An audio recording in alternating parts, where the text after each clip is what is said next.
नमस्कार। तो चलिए जानते हैं देश की महंगाई, बेरोजगारी, पेंशन, सरकारी नौकरी, किसानों के लिए महिलाओं के हितों की तमाम 50 बड़ी खबरों को सिर्फ 10 मिनट में। अभी तक वीडियो को लाइक नहीं किया तो लाइक कर दें। पीएम मोदी मालदीव से तमिलनाडु पहुंचे, 4,800 करोड़ की परियोजनाओं का उद्घाटन और शिलान्यास किया। कल राजेंद्र चोल की 1000वीं जयंती पर श्रद्धांजलि देंगे। प्रधानमंत्री नरेंद्र मोदी शनिवार को मालदीव दौरा खत्म करने के बाद 2 दिनों के लिए तमिलनाडु दौरे पर पहुंचे। उन्होंने तूतीकोरिन में 4,900 करोड़ से ज्यादा की विकास परियोजनाओं का उद्घाटन और शिलान्यास किया। राजस्थान के झालावाड़ में सरकारी स्कूल की बिल्डिंग के नीचे दबकर जान गंवाने वाले 7 बच्चों के परिवार वालों को 10-10 लाख रुपए और संविदा पर नौकरी मिलेगी। साथ ही नए स्कूल भवनों में बनने वाले क्लासरूम कक्षा कक्ष का नाम मृतक बच्चों के नाम पर रखा जाएगा। शिक्षा विभाग ने स्कूल की हेडमास्टर समेत 5 टीचर्स को सस्पेंड कर दिया। घटना की जिम्मेदारी के सवाल पर शिक्षा मंत्री मदन दिलावर ने कहा, जिम्मेदारी तो मैं ही लेता हूं। मौसम विभाग ने शनिवार को मध्य प्रदेश, छत्तीसगढ़, महाराष्ट्र और गोवा में बारिश का रेड अलर्ट जारी किया है। इनके अलावा पूर्व, दक्षिण और 13 राज्यों में ऑरेंज अलर्ट है। बंगाल की खाड़ी में बने लो प्रेशर की वजह से शनिवार को बंगाल के दक्षिणी जिलों में भारी बारिश हो सकती है। मध्य प्रदेश में शुक्रवार को भी तेज बारिश हुई। सिंगरौली में 7 इंच बारिश दर्ज की गई है। जेल जाकर चैतन्य बघेल से मिलेंगे सचिन पायलट। आज पहुंचेंगे रायपुर। 4 अगस्त तक सेंट्रल जेल में बंद है पूर्व सीएम भूपेश का बेटा। छत्तीसगढ़ प्रदेश कांग्रेस प्रभारी सचिन पायलट आज रायपुर आएंगे। रायपुर की सेंट्रल जेल में बंद पूर्व मुख्यमंत्री भूपेश बघेल के बेटे चैतन्य बघेल से पायलट मुलाकात करेंगे। जानकारी के मुताबिक पायलट सुबह 8 बजे रायपुर एयरपोर्ट पहुंचेंगे। इसके बाद चैतन्य से मुलाकात का समय 11 बजे तय है। यूपी में एक बार फिर मानसून एक्टिव हो गया है। मौसम विभाग ने आज 59 जिलों में बारिश का अलर्ट जारी किया है। शुक्रवार को लखनऊ, बाराबंकी समेत 20 जिलों में तेज बारिश हुई। देर रात तक रुक रुक कर बारिश होती रही। मौसम खराब होने के कारण लखनऊ आ रही फ्लाइट आगरा से वापस जयपुर लौट गई। बारिश, बिजली से 6 की मौत हो गई। 59 जिलों में अलर्ट है। लखनऊ आ रही फ्लाइटें भी कैंसिल कर दी गई हैं। कारगिल में 1999 के कारगिल युद्ध में कर्तव्य निभाते हुए अपने प्राणों की आहुति देने वाले वीर सैनिकों के परिवार 26वें कारगिल विजय दिवस के अवसर पर युद्ध स्मारक पर योद्धाओं को श्रद्धांजलि अर्पित कर रहे हैं। आर्मी चीफ बोले, ऑपरेशन सिंदूर से पाक को सीधा संदेश दिया, आतंकवाद के समर्थकों को बख्शा नहीं जाएगा। कारगिल विजय दिवस पर शहीदों को श्रद्धांजलि दी। भारतीय सेना प्रमुख जनरल उपेंद्र द्विवेदी ने शनिवार को कहा कि ऑपरेशन सिंदूर के दौरान की गई सर्जिकल स्ट्राइक पाकिस्तान को सीधा संदेश था, आतंकवाद के समर्थकों को बख्शा नहीं जाएगा। जनरल द्विवेदी ने आगे कहा कि ऑपरेशन सिंदूर पहलगाम आतंकी हमले का जवाब भी था, जो पूरे देश को गहरा घाव दे गया था। इस बार भारत ने हादसे पर शोक तो व्यक्त किया, साथ ही करारा जवाब भी दिया। मध्य प्रदेश उत्तर प्रदेश हाईवे बंद। हिमाचल में 700 से ज़्यादा मकान दुकान जमी दोज। 13 राज्यों में बारिश का अलर्ट। मौसम विभाग ने शनिवार को मध्य प्रदेश, छत्तीसगढ़, महाराष्ट्र और गोवा में बारिश का रेड अलर्ट जारी किया है। इसके अलावा पूर्व, दक्षिण 13 राज्यों में ऑरेंज अलर्ट है। बंगाल की खाड़ी में बने लो प्रेशर की वजह से शनिवार को बंगाल के दक्षिणी जिलों में भारी बारिश हो सकती है। मध्य प्रदेश में शुक्रवार को भी तेज बारिश हुई। सिंगरौली में 7 इंच बारिश दर्ज की गई। पीएनबी खाता धारक 8 अगस्त तक केवाईसी करा ले। नहीं कराने पर खातों से लेन देन करने में आ सकती है परेशानी। यहाँ जाने केवाईसी की पूरी प्रोसेस। अगर आपका अकाउंट पंजाब नेशनल बैंक में है तो जल्द केवाईसी करा ले। ऐसा नहीं कराने पर आपको खातों से ट्रांजैक्शन लेन देन करने में परेशानी का सामना करना पड़ सकता है। बैंक ने अकाउंट होल्डर को 8 अगस्त का अपना केवाईसी कराने को कहा है। आप बैंक के ब्रांच में जाकर अपना केवाईसी अपडेट करा सकते हैं।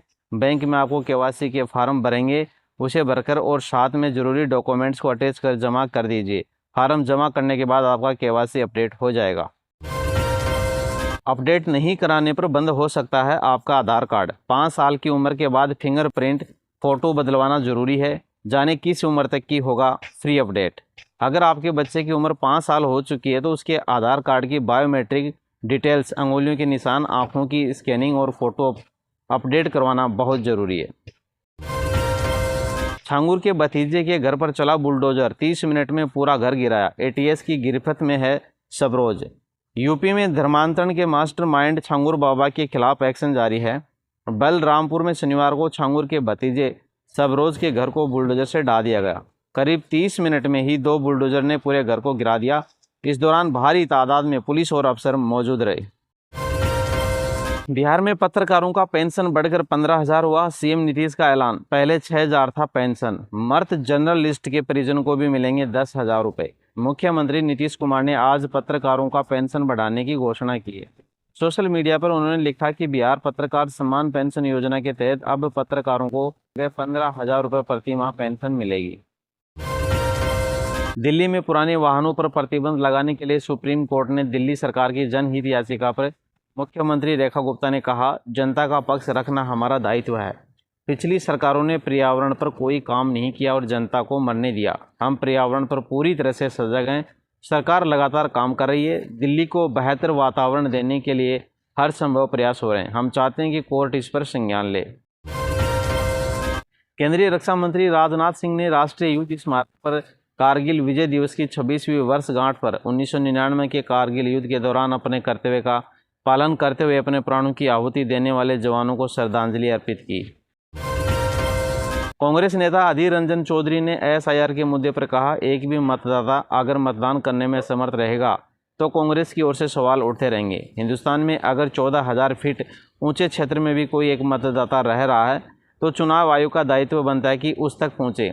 हम एसआईआर को लेकर अपनी नाराज़गी जताते हैं क्योंकि बहुत सारे मतदाताओं से उनका मताधिकार छीना जा रहा है। चुनाव आयोग जो कर रहा है वो सच नहीं है।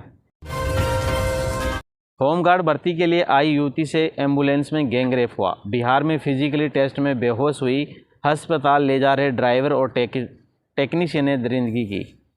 बिहार के गया में होमगार्ड भर्ती के लिए आई लड़की के साथ एम्बुलेंस में गैंगरेप हुआ। ड्राइवर और टेक्नीशियन ने वारदात को अंजाम दिया। दोनों ने गैंगरेप के बाद चुप रहने की धमकी देते हुए पीड़ित को अस्पताल पहुंचा दिया। पुलिस ने आरोपियों को गिरफ्तार कर लिया है।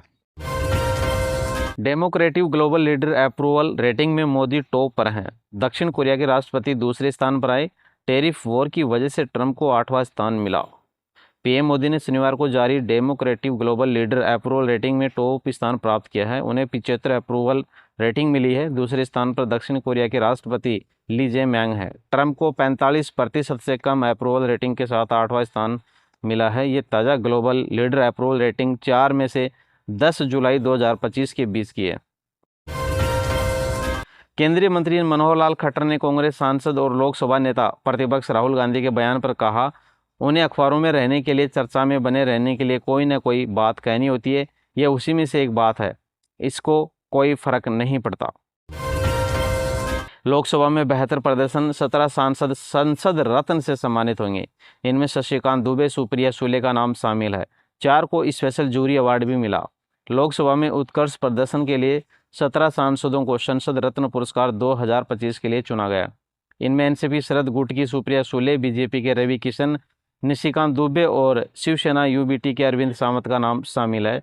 संसद रत्न बनने वाले सांसदों में सबसे ज़्यादा 7 सांसद महाराष्ट्र से हैं। झारखंड के डैम में डूबने से 4 युवकों की मौत हो गई। मध्य प्रदेश उत्तर प्रदेश हाईवे बंद है। हिमाचल में 700 से ज़्यादा मकान दुकान जमी जोद हो गई। झारखंड के सरायकेला खरसावां जिले में शनिवार को चेक डैम में डूबने से 4 युवकों की मौत हो गई। सभी दलाई कला गांव के रहने वाले थे और डैम में नहाने गए थे। इनमें 2 युवक बेस्ट फ्रेंड थे जबकि 2 आपस में रिश्तेदार थे। देश के पहले हाइड्रोजन इंजन की सफल टेस्टिंग हुई। डीजल की तुलना में ज़्यादा किफ़ायती लेकिन इलेक्ट्रिक से कम है। ऐसे 35 और बनेंगे। भारतीय रेलवे ने देश के पहले हाइड्रोजन पावर्ड कोच की सफल टेस्टिंग की है। यह testing integral coach factory Chennai में हुई।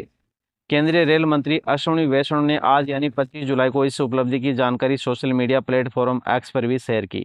उन्होंने कहा कि भारत 1200 हॉर्स पावर की हाइड्रोजन ट्रेन विकसित कर रहा है जो इस दुनिया की सबसे शक्तिशाली हाइड्रोजन ट्रेनों में से एक बनाएगी।